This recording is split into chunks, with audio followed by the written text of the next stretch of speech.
You've definitely seen these before, on the news, from conflict zones, or during coverage of natural disasters, these huge sand-colored blocks that seem to pop up overnight, forming walls, checkpoints, and even entire forts.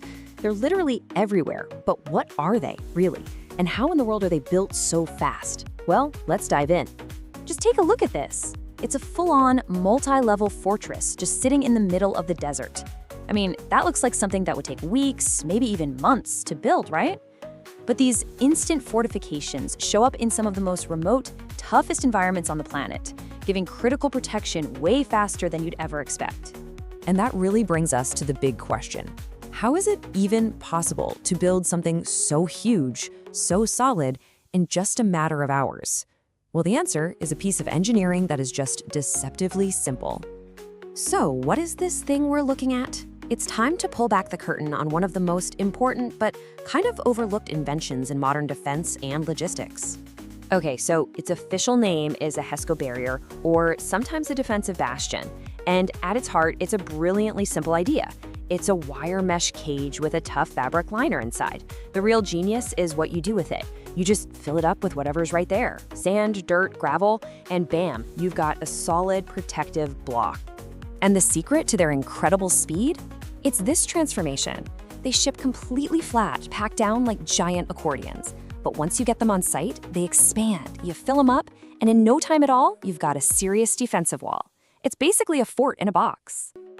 This simple design isn't just clever. It's a revolutionary leap forward in efficiency. Let's just look at what a massive game changer it is compared to the old way of doing things.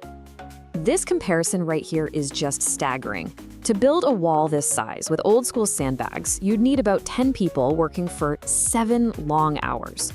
But with a hesco barrier, 2 people and 1 front-end loader can do the exact same job in less than 18 minutes.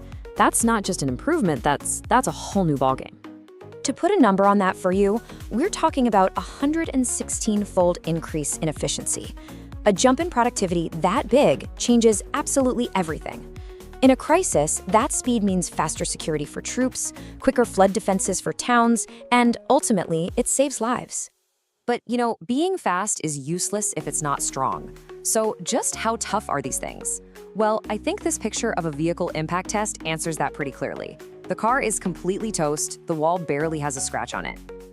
And yeah, they're not just designed to stop a car. These barriers have been put through the ringer by military agencies to make sure they can withstand not just high-velocity impacts, but also major explosions. In one test, they actually contained a 301-kilogram TNT bomb. Incredible! So, while they were definitely born out of military needs, the pure versatility of this design means they're now used way, way beyond the battlefield. Let's take a look at some of the other places they pop up. First up is their most famous role, creating secure checkpoints and perimeters. They provide instant, reliable protection for people in high-risk areas all over the globe. But that same principle of fast, dependable protection is just as important when the threat is Mother Nature. This wall can be thrown up along a riverbank so much faster than a traditional levee, saving homes and even lives from rising floodwaters. Their ability to absorb blasts also makes them perfect for protecting critical infrastructure. Here, you can see them being used to build blast walls around an ammunition depot, which helps contain any potential accidents and protects everything around it. And here's one you probably didn't expect to see: a paintball field.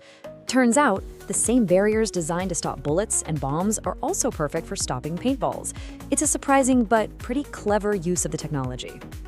All right, so we've seen what they are and what they can do. Now, let's follow the story of a single shipment to see the journey these forts in a box take from the factory floor all the way out into the field. Our story starts with an order. This quote is from a factory manager in HEBEI, China, who's watching over a massive shipment. In this case, it's 2,500 units, and they're all headed for one customer in Egypt.